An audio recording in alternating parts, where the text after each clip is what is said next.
আসসালামু আলাইকুম, কেমন আছেন? আশা করি ভালো আছেন। একজন ভাই আমার কাছে কমেন্ট করেছে, সৌদি আরবে আলফানা কোম্পানির এসি টেকনিশিয়ানের কাম আছে কিনা, এসি টেকনিশিয়ানের কাজ আছে কিনা জানতে চেয়েছে। তো এসি টেকনিশিয়ানের কাম আলফানা কোম্পানির আছে কিনা এটা আমার জানা নাই, কারণ একটা কোম্পানির বিভিন্ন কাজ থাকে। তবে যে কমেন্ট করছে এসি টেকনিশিয়ানের কাজ আছে কিনা, অবশ্যই সে হয়তো এসি টেকনিশিয়ানের এসির কাজ জানে, অথবা হয়তো তার কোনো এসির কাজ জানার লোক আছে। যাই হোক, এসি কাজ জানা থাকলে, এসি টেকনিশিয়ানের কাজ জানা থাকলে সৌদি আরবে কোম্পানির অভাব নেই এবং কাজের অভাব নেই। কোম্পানিতে বলেন, বাইরে বলেন, যে কোনো জায়গায় কাজের অভাব নেই, প্রচুর কাজ আছে। সেটা কোম্পানিতে বলেন আর বাইরে বলেন, বাইরে মনে করেন দোকানের অভাব নেই, যেখানে সেখানে দোকান আছে। কারণ সৌদি আরবে হচ্ছে এসির কাজেরই জায়গা। কারণ প্রত্যেকটা ঘরে এমন কোনো ঘর নাই যে সৌদি আরবে এসি ছাড়া থাকে। তো এসির জায়গায় ওই দেশ, যেখানে সেখানে এসির দোকান, যেখানে সেখানে এসির দোকান। একটা মহল্লার ভিতরে একটা গ্রামের ভিতরে 4-5টা এসির দোকান থাকে। আমাদের এলাকায় যেমন গ্রামের ভিতরে 4-5টা মুদির দোকান থাকে, ওইরকম একটা এরিয়ার ভিতরে 4-5টা এসির দোকান থাকে। সেখানে কাজ করলে প্রচুর ইনকাম করা যায়। সেখানে থাকলে বাইরে থেকে ডাক আসে। বাংলাদেশে যেমন এসির হচ্ছে বাংলাদেশে যেমন কারেন্টের কাজ না থাকলে কারেন্টের দোকানের সাথে একটা হাত করা থাকে, কথা বলা থাকে। সেখানে বললে ওখান থেকে ফোন দেয় বা দোকানের নাম্বার দেওয়া থাকে। এসির বা কারেন্টের লোক লাগলে, যে কোনো মিস্ত্রি লাগলে ওখান থেকে ফোন দেয়। ফোন দিলে সেখানে কান ধরায় দেয়, রঙের মিস্ত্রি যেরকম এরকম। ঠিক এইরকম এসি টেকনিশিয়ান থাকলে সৌদি আরবে কোম্পানিতে কাজ আছে, বাইরে কাজ আছে, এবং যে বিভিন্ন এসির দোকানে কাজ আছে। সেখানে নাম্বার দিয়ে আসলে সেখান থেকে বিভিন্ন লোক ফোন দিবে, ফোনে কাজ আসবে। কাজের কোনো অভাব হবে না, এসি টেকনিশিয়ানের ইনকামের কোনো অভাব নেই। ঠিক আছে, যদি আপনাদের এসি টেকনিশিয়ানের কাজ জানা থাকে তাহলে অবশ্যই আপনারা এই ভিসাতে যেতে পারেন, কোম্পানিতে বা ফ্রি ভিসায় যে কোনোভাবে যেতে পারেন। তবে একটু পরিচিত হতে হবে। ফ্রি ভিসায় গেলে ইনকাম প্রচুর করতে পারবেন যদি পরিচিত হতে পারেন। দোকানের নাম্বার থাকলে, বাংলাদেশে যেমন দোকানের নাম্বার দেওয়া থাকলে ফোন করে, এরকম সৌদি আরবের দোকানের নাম্বার দেওয়া থাকলে ফোন করে আবার দোকানে চাকরিও করা যায়, এরকম সবই করা যায়। আবার ইচ্ছা করলে আপনি করতে পারবেন, নিজে বাইরে কাজ ধরে ধরে করতে পারবেন।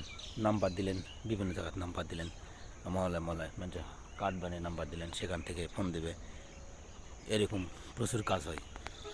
তো একটা কাজের উপর বা একটা ওই কোম্পানির উপর এসি টেকনিশিয়ানের কাজ আছে কি না সেটা বড় বিষয় না। বড় বিষয় কাজ না থাকলে কাজের অভাব নেই, আর কোম্পানির অভাব নেই। খোঁজ করলে পাওয়া যাবে এসি টেকনিশিয়ানের কাজ কোন কোন কোম্পানিতে আছে, তাহলে পাওয়া যাবে, সমস্যা হবে না। তো সবচেয়ে বড় জিনিস হচ্ছে কারো কাছে গিয়ে, হয়তো এমন কোনো লোকের কাছে গিয়ে হয়তো বলবে যে আমি এই ভিসা দিব, ওই ভিসা দিব, এসি টেকনিশিয়ানের ভিসা দিব, আসেন দেন। যারা দালালি করে তাদের কাছে হয়তো দিলেন, দেওয়ার পরে হয়তো আপনি কাজ জানেন কিন্তু আপনি হয়তো নষ্ট হয়ে গেলেন। হয়তো কাজ জানা সত্ত্বেও আপনি ওই কাজ না পেয়ে অন্য কাজের মধ্যে যেতে হবে। তো এই জন্য বুঝে সুঝে আগে দেখবেন ওই কোম্পানিতে এসি টেকনিশিয়ানের কাজ আছে কি না। ঠিক আছে, তারপর আপনি যদি আপনাকে যদি এসি টেকনিশিয়ানের কাজ দেয় তাহলে আপনার ভিসাতে অবশ্যই টেকনিশিয়ান লেখা থাকবে।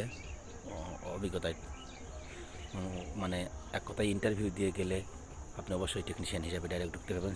ঢোকার পরে ঢুকতে পারলে গেলে সেখানে ভালো কিছু করা যায়, ভবিষ্যতে চাকরির পদোন্নতি হয়। আর বাংলাদেশ থেকে লেবার ভিসায় গেলে চাকরির কোনো পদোন্নতি হওয়ার সম্ভাবনা থাকে না। ডাইরেক্ট টেকনিশিয়ানে গেলে যে কোনো কাজ, ইলেকট্রিশিয়ান বলেন, এসি টেকনিশিয়ান বলেন, যে কোনো টেকনিশিয়ান হিসাবে গেলে আপনার ভবিষ্যতে উন্নতি হওয়ার সম্ভাবনা আছে, বেতনও বেশি ধরবে। আর যেখানে দেখেন 800, 1000, 1200 যেগুলো বেতন ধরে না, এগুলো হচ্ছে লেবার ভিসা।